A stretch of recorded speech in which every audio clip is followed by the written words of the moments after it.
And attorneys in the George Zimmerman murder trial could wrap up jury selection today. 40 jurors have been asked to return for questioning. Wednesday, a prosecutor spent much of the afternoon asking potential jurors about their firearm use, experience with neighborhood watch programs, how people are judged by their clothing, and racial bias.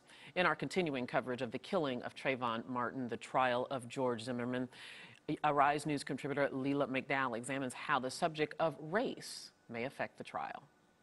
Justice for Trayvon! Justice for Trayvon! The killing of Trayvon Martin has brought to the surface an often hidden conversation about race in America. Many have made comparisons to the murder of Emmett Till, a young black teen savagely beaten to death in the 50s. Others compared the racial divide around the Martin case to that of the trials of O.J. Simpson and the police accused of beating Rodney King. I could be the next Trayvon Martin. I'm asking you to fight to prevent young black males like me from becoming the victims of not just racist attitudes, but racist policies. A furor erupted when Sanford police decided not to initially arrest George Zimmerman, a decision based on Florida's Stand Your Ground law that allows deadly force if someone feels reasonably threatened. Now you talk about a civilian with a record of attacking law enforcement who appoints himself as a neighborhood watchman can shoot somebody and not even get arrested. Enough is enough. When the 911 tape of Zimmerman was released, it reinforced for many that Trayvon Martin was a victim of racial profiling. He's got his hand in his waistband. And he's a black male. Are you following him? Yeah. Okay, we don't need you to do that. If you know justice, if you know justice, peace. You know peace. In American communities of color, the case exposed a deep sense of racial injustice and fear. Many black parents expressed concerns that their sons could end up like Trayvon Martin under similar circumstances. There may be some truth in those fears. The ACLU found that in New York, 84% of those that are stopped under the stop and frisk policy are young men of color, even though they're only 30% of the population. Blacks are 4 to 6 times more likely than whites to be arrested for marijuana, even though usage is the same. The University of Nebraska found that the ratio of blacks to whites being shot and killed by police is 10 to 1.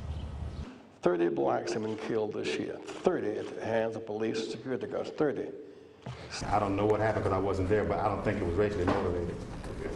But on the other side of the shooting's aftermath is another kind of fear by whites who may be still afraid of blacks in America or of being labeled as racist for having that fear. We don't know what happened from the time George got out of his vehicle and the time that the gun went off. But I can tell you, race had nothing to do with it. In the weeks and months since the shooting, polls about what happened that night have largely been divided along racial lines. Robert Zimmerman has been outspoken in claiming that his brother is the target of so-called race baiters. Nonetheless, charges of racism have dogged the family. In March, Brother Robert apologized for 2 racist tweets. I realize those were controversial and offensive, and I did publicly apologize for them. I don't think it was the right thing to do that way. This week, Zimmerman's father's new book left little doubt that race will continue to be an overarching issue. He writes that African Americans are the true racists, singling out Trayvon Martin's parents' attorneys and organizations from the National Basketball Association and United Negro College Fund to the NAACP. He labels the Congressional Black Caucus a pathetic, self-serving group of racists and states that President Obama sought to exploit his son's case to gain advantage in the African-American community. Leila McDowell, Arise News, Washington. Of the 40 potential jurors still being questioned, here's the racial makeup of them. 27 are white, 7 are black, 3 are Hispanic, and 3 describe themselves as mixed race. To discuss race in the Zimmerman trial, our international law professor Jeremy Levitt of the Florida A&M College of Law, who's written books about race. Good to see you there. And also right here in our studio is Professor Marc Lamont Hill. He teaches political science at Columbia University. Welcome to both of you gentlemen. Appreciate you joining this discussion. Marc, let me just start with you right here. And and Jeremy, do feel free to jump in. Prosecution is going to make this case about race. The defense is going to try to neutralize the issue of race. Which one's going to have the harder task? The harder task is going to be the people trying to neutralize race, because this entire public conversation has been shot through with race. Even people who think George Zimmerman is correct are doing so by appealing to our racial fears. They're saying this kid in a hoodie in the wrong neighborhood at the wrong time was doing the wrong thing, and therefore any good-fearing, God-fearing American, that means white people, would be okay shooting this kid. I mean, that's what they want you to believe. So even implicitly, they're talking about race. So now to tell jurors that race doesn't matter, that race talk should be avoided, it's going to be a tough job. Yeah, and Marc makes a very good point, Jeremy. You know, it's been quoted, or Zimmerman has been quoting to say he thought he saw someone that he didn't recognize that was, quote, up to no good. How could that be about anything but race? I think that if there's any case in the American judiciary today that speaks to race, it's this case. And what's interesting is it takes us away from the typical binary discussion of black-white relations into a discussion about Latino attitudes toward African Americans as well. This is a discussion that the far left rarely likes to have because it impugns. Uh-oh, have we lost you, Jeremy? Are you still there? Well, let me ask you this. He's speaking to a really important point there, right, which is that the Latino dimension is also being used oftentimes by people defending George Zimmerman again, saying this isn't a white racist, this is a Latino, so he can't be racist. That ignores the fact that, one, Latino is an ethnicity, not a race, and George Zimmerman identifies as a white Hispanic. That means that in many ways he still identifies as white, still was able to identify himself as having a superior level of citizenship over Trayvon Martin, such that he can say, you're in the wrong neighborhood and I have the right to self-deputize and punish you and patrol you and surveil you. That's dangerous. And that speaks to the fact that, well, yeah, he's Hispanic, but he's very much still white. Yeah, and the truth is he's multi-ethnic.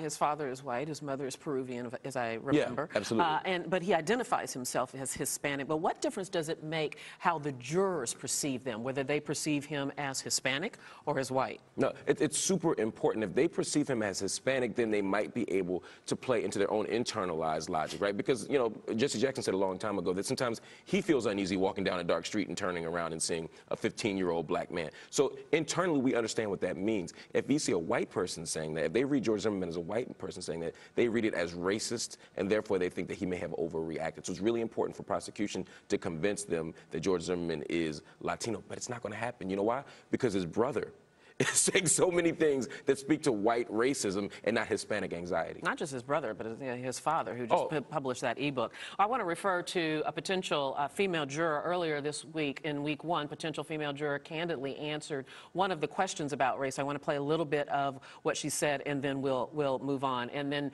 Dick, be sure and tell me if we get Jeremy back. Let's take a listen at this. I am older, obviously, and I have lived through the race riots of the 60s and subsequent riots with the Rodney King thing. I mean, it just makes me uncomfortable. Sure. And I don't know, you know. Sure. It's just that I wish that kind of thing didn't particularly happen, and that people could get Would you along hold it? I'm sorry, I interrupted. and that people could get along better, that it wasn't racially divided at this point in my life. I believe we have Jeremy back as well. Jeremy, do jump in. It's so interesting. She almost sounds like Rodney King. Remember that bite? I just wish we could all get along. Yeah. She has an emotional reaction based on the history that she remembers in this country. How will that affect our jurors? Let me go to Jeremy first. Well, what I was saying before is that this case really, it goes to the heart of the question of race in the American judiciary and race in society. And it allows us to have the opportunity to discuss Black-Latino relations, because the attitudinal data shows that Latino views of African Americans are just as bigoted as views of white Americans when it comes to this. In fact, the ratios almost pair up unilaterally. They almost pair up exactly together. And so in this question, I think there's an attempt to distance the Latino identity of Zimmerman from the broader discussion here. And I think we need to look at that more carefully. Indeed. Another thing to consider here is just the geographic location of this trial, where it is. It's in the South, you know, in Florida as well.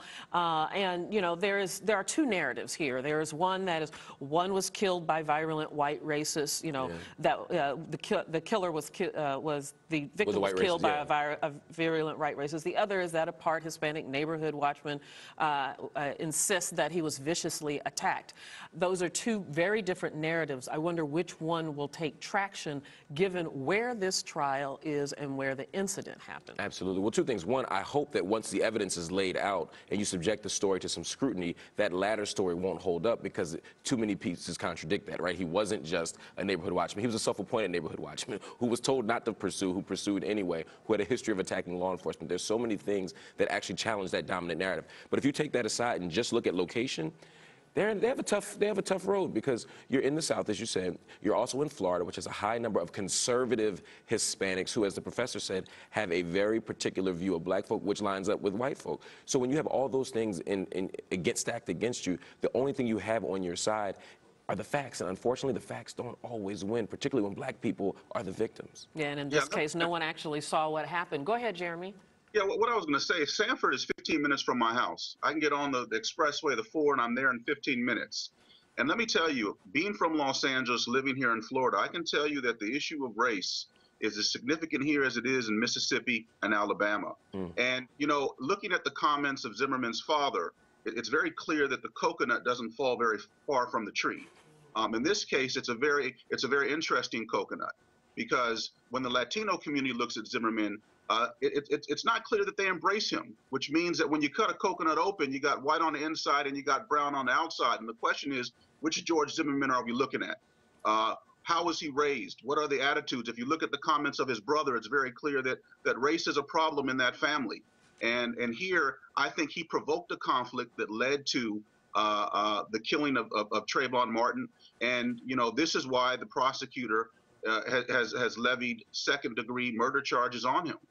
Whether it was premeditated or not is a question I think is still subject to debate. I think they'd have trouble proving that issue. But this is going to open up in the United States a debate, a discussion, and I think it's important. Where are the whites and the Latinos protesting against the killing of Trayvon Martin? I don't see any of them.